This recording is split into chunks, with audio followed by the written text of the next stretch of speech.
Iceland రెగ్జానెస్ లో అగ్నిపర్వతం పేలింది. ఫౌంటైన్లా లావా ఎగిసిపడుతోంది. డిసెంబర్ నుంచి అగ్నిపర్వతం 6సారి పేలినట్లుగా చెప్తున్నారు.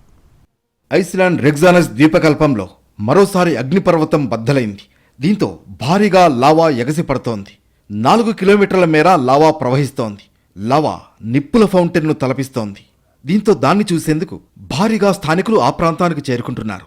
గత డిసెంబర్ నుంచి ఈ అగ్నిపర్వతం పేలడం ఇది 6సారి. లావా కాంతులతో పరిసరాల్లోని ఆకాశం నారింజ రంగులో వెలిగిపోతోంది. అగ్నిపర్వత విస్ఫోటన దృశ్యాలను వీక్షించేందుకు స్థానికులు భారీగా సమీప ప్రాంతాలకు వచ్చారు. బలమైన భూకంపాల శ్రేణి తర్వాత విస్ఫోటనం ప్రారంభమైంది. గంటలోపు సున్నకుర్ బిలంగుండా 4 కిలోమీటర్ల చీలిక తెగిపోయింది.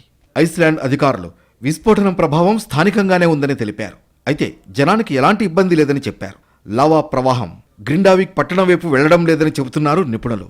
ఈ అగ్నిపర్వతం దాదాపు 800 సంవత్సరాల పాటు నిద్రాణ స్థితిలోనే ఉన్నట్లుగా తెలుస్తోంది.